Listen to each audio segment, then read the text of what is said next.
लग्नाची बेडी मालिकेच्या आजच्या भागामध्ये आपण पाहणार आहोत की आता सिंधू ही सावीला म्हणते की सावी चल मी तुला उठणं लावते, कारण उठणं हे घरातल्या माणसाने लावायचं असतं. तेव्हा सावी म्हणते की आई दहीगावला तुझे आणि माझे खूप सारे फ्रेंड्स आहेत, त्यांनासुद्धा आपण उठणं लावतो ना. सावी म्हणते की मी यांना विनूचे आजी आणि आजोबा म्हणते, मग मला सुद्धा उठणं लावूनच द्यायला पाहिजे. सावी म्हणते की पोलीस काकांनी तर मला गुंडांपासून वाचवलं, ते माझे किती लाड करतात, त्यांनी माझ्यासाठी फटाके सुद्धा आणलेत आई. सिंधू म्हणते की सावी तू हट्ट करू नकोस, चल रूममध्ये मी तुला उठणं लावते. तेव्हा सावी म्हणते की नाही आई, आणि विनवणी करत सावी राघवला म्हणते की पोलीस काका सांगा ना आईला. ते बघून ऋतुजा राणीला म्हणते की बघितलंस का, ही मुलगी आज उठणं लावायचा हट्ट करते, उद्या दुसरा हट्ट करेल.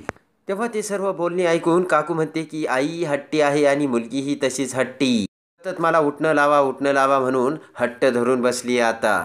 सिंधू म्हणते की माझ्या मुलीला मी आतमध्ये घेऊन जाते, पण सणामुळे तुमच्यामध्ये वाद नको. काकू म्हणते की तू जर आमच्या घरात असली तर आमच्या घरात वाद हे होतातच.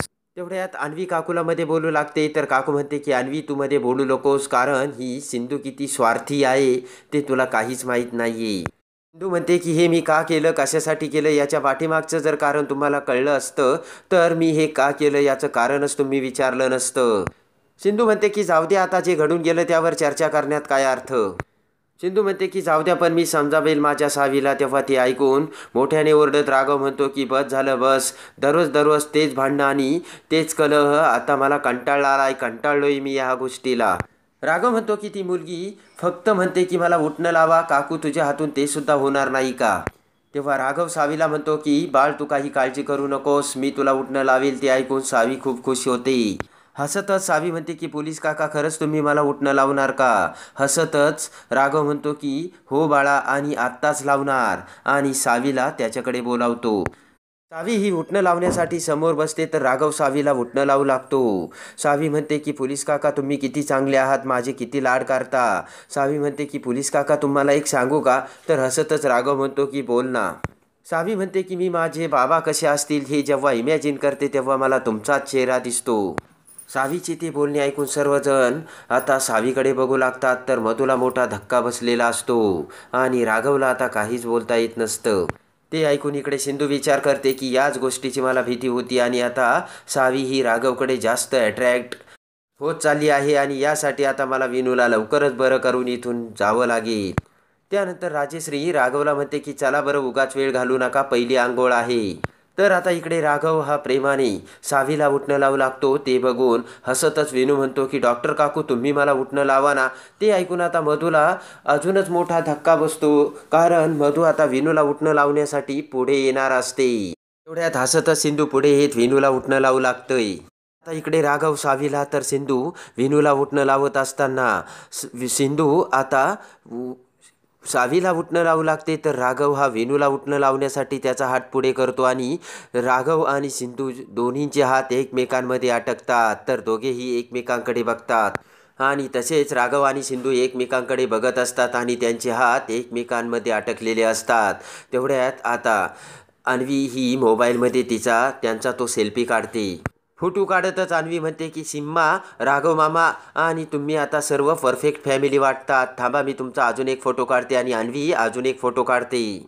तर राघव म्हणतो की चला चला आता आंघोळ करायची वेळ आहे. तेव्हा विनू म्हणतो की बाबा मला आता आंघोळ करायची नाही. तेव्हा राघव मधूला म्हणतो की अगं विनूसाठी आपण गिफ्ट आणलं होतं ना, कुठे बरं ते. तर खुश होऊन विनू म्हणतो की माझ्यासाठी गिफ्ट. तेव्हा राघव म्हणतो हो, पण ते गिफ्ट आंघोळ केल्यानंतरच मिळणार आहे. तेव्हा विनू हा आंघोळीला जाण्यासाठी तयार होतो. इकडे आता राघव हा विनूला घेऊन हार्डे फोडत असतो. तेवढ्यात सावी तिथे येते. तर सावीला बघून पुन्हा काकू तिथे येत म्हणते की तू तुझ्या रूममध्ये जाय मुली. तेव्हा सावी म्हणते की मी तर विनूसोबत खेळायला आली, गर्ल्स आणि बॉईज एकत्र खेळू शकत नाही का. तेव्हा रत्नाकर आणि ऋतुजा सर्वजण तिथे आलेले असतात. तर काकू ही सावीला बोलू लागते आणि म्हणते की ही अगदी आईवर गेली. इकडे आता सावी म्हणते की मी मोठं होऊन पोलीस ऑफिसर होणार आहे, तर मी हे कारलं फोडू शकते ना. तेव्हा विनू देखील म्हणतो की बाबा सावीला प्लीज तुम्ही कार्ड फोडायचं शिकवा ना. विनू म्हणतो की जर सावीने कार्ड फोडलं नाही तर बाबा मी सुद्धा नाही फोडणार. तेवढ्यात राग येऊन काकू म्हणते की राघव आपली परंपरा मोडायची नाही बरं का. तर राघव म्हणतो कुठली परंपरा काकू. तेव्हा राघव म्हणतो की काकू, सणाच्या दिवशी लहान मुलांना नाराज करणं मला योग्य वाटत नाही.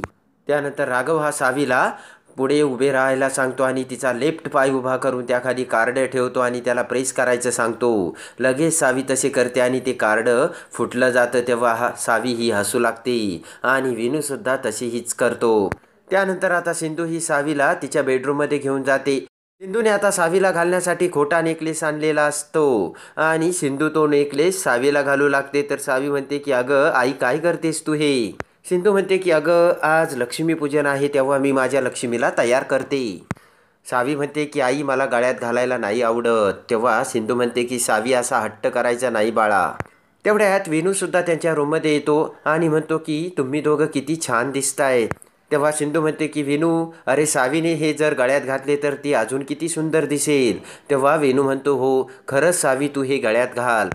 तर विनू म्हणतो की मला पृथ्वी प्रदक्षिणेची गोष्ट सांगा ना. तेव्हा सावी म्हणते की मी सांगते आणि सावी विनूला आता पृथ्वी प्रदक्षिणेची गोष्ट सांगू लागते. सिंधू म्हणते की विनू बाळा, तुला बाप्पाचे आईबाप कोण आहे माहीत आहे ना? विनू म्हणतो हो, शंकर आणि माता पार्वती. सावी सांगू लागते की गणपती बाप्पा आणि त्यांचे भाऊ कार्तिक स्वामीमध्ये भांडणं होत असतात. तेव्हा त्यांचे माता शंकर आणि पार्वती ठरवतात की गणपती बाप्पा आणि कार्तिक स्वामीमध्ये जास्त आज्ञाधारक कोण आहे हे आता आपण बघू. ते दोघेही आईवडिलांकडे येऊन त्यांना विचारतात की आमच्या दोघांमध्ये जास्त आज्ञाधारक कोण. तेव्हा त्यांचे ते बोलणे ऐकून भगवान शंकर आणि पार्वती माता एकमेकांकडे बघून हसू लागतात. तेव्हा दोघेही म्हणतात की जो सगळ्यात आधी 3 वेळा पृथ्वी प्रदक्षिणा घालून आमच्याकडे येईल तोच खरा आज्ञाधारक. तेव्हा त्यांचे ते बोलणे ऐकून दोघेही लगेच पृथ्वी प्रदक्षिणा करायला निघतात. कार्तिक हा निघून जातो, पण बाप्पा मात्र विचार करत तेथेच उभे असतात. विनू म्हणतो की बाप्पा जर तिथून निघाले नाही तर ते रेस हरतील. सावी म्हणते की अरे, ते विचार करत असतात आणि त्यानंतर ते एक आयडिया करतात आणि ते त्यांच्या आईवडिलांनाच प्रदक्षिणा घालतात. तेव्हा विनू म्हणतो असं का? तर ते त्यांच्या आईवडिलांना सर्वस्व मानत असतात आणि म्हणतात की मी यांना प्रदक्षिणा घातल्याचे पृथ्वी प्रदक्षिणा घातल्यासारखेच आहे. तेव्हा सिंधू म्हणते की जो आईबाबांचं सगळं ऐकतो बाप्पा, त्याचंच सर्व ऐकतो आणि त्याचेच सर्व मनोकामना पूर्ण करतो. तेव्हा विनू म्हणतो की डॉक्टर काकू अगदी बरोबर आहे. तेव्हा सिंधू म्हणते की त्यालासुद्धा कळलं की आईबाबांचं ऐकायचं, तर सावी तू माझं ऐकत नाही. सावी म्हणते की आई, मला माहिती आहे, मी हे घालावं म्हणून तू मुद्दाम ही गोष्ट विनूला सांगितली. तेव्हा सिंधू म्हणते की नाही बाबा, मी कशाला हे असं करू. असे म्हणत आता सिंधू प्रेमाने सावीला ते खोटं नेकलेस घालते.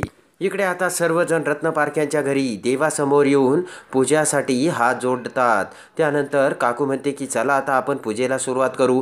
तेवढ्यात राघवला DIG सरांचा फोन येतो. जय हिंद असे करत राघव हा बोलण्यासाठी बाजूला जातो. तर सर्वजण आता राघवकडे बघत असतात. तेवढ्यात अन्वी ही मॉडर्न ड्रेस घालून हातात बॅग घेऊन बाहेर जाऊ लागते. तेवढ्यात काकूचे लक्ष अन्वीकडे जाऊन मोठ्याने हाक मारत काकू ही अन्वीला आपल्याकडे बोलावते. तेव्हा अन्वीचा तो ड्रेस बघून काकू म्हणते की सणाचा दिवस आहे आणि अन्वी, तू हे काय कपडे घातलेस आणि असे आपरे कपडे घालून तू कुठे निघालीस? काकू म्हणते की अन्वी, तुझं हे सर्व काय चाललंय? तर तेवढ्यात सिंधू ही सावीला म्हणते की मी आलेच आणि सिंधूसुद्धा आता बाहेर येते. तर आता इकडे अन्वी म्हणते की काकू, पूजा तर सकाळीच झाली ना आणि मला माहिती आहे की हे कपडे निश्चितच पूजेसाठी मी घातलेले नाही आहेत. हसतच अन्वी म्हणते की ॲक्च्युली आता मी माझ्या फ्रेंडसोबत पार्टीला जाते. तेव्हा ते ऐकून आता सर्वांना मोठा धक्का बसलेला असतो.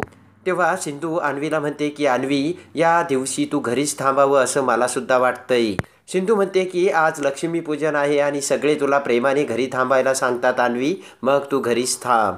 तर काकू म्हणते की बस अन्वी, तुला पार्टीला जायचं आणि फ्रेंड्ससोबत एन्जॉय करायचा ना, जा. तेव्हा काकूने परवानगी दिलेली बघून आता अन्वी ही खूप खुश होते आणि अन्वीला धक्कासुद्धा बसलेला असतो. त्यानंतर राघव त्याचे बोलणे उरकून तिथे येतो. तर राणीने आरतीची तयारी केलेली असते. तेवढ्यात राघव हा मधूला म्हणतो की सिंधू, आरतीचे ताट दे. तेव्हा आता मधूऐवजी राघवच्या तोंडातून सिंधूचे नाव पडलेले असते. ते बघून आता सर्वजण राघवकडे बघू लागतात आणि आता राघवचे ते बोलणे ऐकून राणीला सुद्धा मोठा धक्का बसलेला असतो आणि राघवच्या मनातील सिंधूचे प्रेम आता सर्वांच्या समोर आलेले असते. आणि आपल्या तोंडातून मधुऐवजी कसे सिंधू हा शब्द निघाला याचे आता राघवला सुद्धा मोठे कुतूहल वाटलेले असते आणि अजूनही राघवच्या मनात सिंधूच असल्याचे आता सर्वांसमोर येऊन राघव आणि सिंधू कसे एकत्र येतात हे बघण्यासाठी आणि लग्नाची बीडी मालिकेच्या डेली अपडेटसाठी आपल्या चॅनलला लाईक करा, सबस्क्राईब करा.